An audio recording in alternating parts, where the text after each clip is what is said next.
ছাত্র জনতাকে সজাগ থাকতে হবে, সতর্ক থাকতে হবে। ফ্যাসিবাদের দোসরেরা, স্বৈরাচারের দোসরেরা এখনো সক্রিয়। আমরা দেখেছি যে তাদেরকে উপর আক্রমণ করার আগে বলা হয়েছে যে ছাত্র মার মার, অর্থাৎ খুব সুস্পষ্ট যে ছাত্রদের উপর যারা হামলা করেছে তাদের ঘৃণা আছে, তাদের ক্রোধ আছে।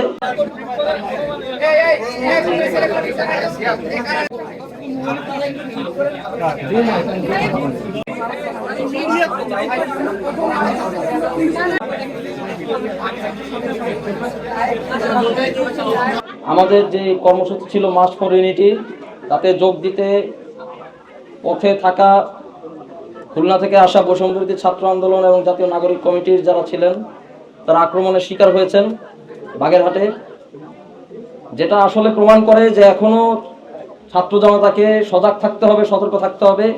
ফ্যাসিবাদের দোসরেরা, স্বৈরাচারের দোসরেরা এখনো সক্রিয়।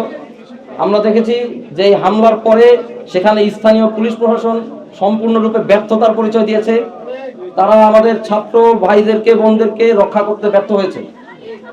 আমরা অনতিবিলম্বে অন্তর্বর্তীকালীন সরকারের কাছে দাবি জানাই এই ব্যর্থতার জবাব তাদেরকে দিতে হবে এবং অবশ্যই তদন্ত করে ওই এলাকায় যারা আছে, যারা এই ন্যাক্কারজনক হামলার সাথে জড়িত, সেই সব ফ্যাসিবাদের দোষরদেরকে চিহ্নিত করে গ্রেপ্তার করতে হবে।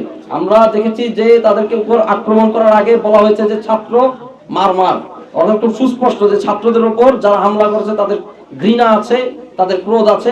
এবং বর্তমানে বাংলাদেশে শুধুমাত্র একটি গোষ্ঠী ছাত্রদের প্রতি এরকম ঘৃণা পোষণ করে থাকে, আর তারা হচ্ছে ফ্যাসিবাদের দোসর, স্বৈরাচারের দোসর। আমরা আশঙ্কা করছি যে ওই এলাকাটিতে এই ফ্যাসিবাদের দোসরেরা ঘাঁটি গেড়েছে। অবিলম্বে অন্তর্বর্তীকালীন সরকারকে অবশ্যই সেখানে অভিযান চালিয়ে এদেরকে গ্রেপ্তার করতে হবে, দৃষ্টান্তমূলক শাস্তির আওতায় আনতে হবে। অন্যথায় আমরা অবশ্যই প্রতিরোধ গড়ে তুলতে বাধ্য হব।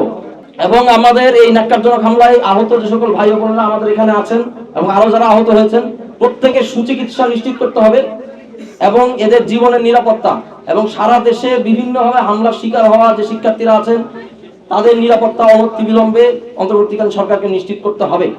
এই দাবি জানিয়ে আজকে এই সংবাদ সম্মেলন সমাপ্ত ঘোষণা করছি।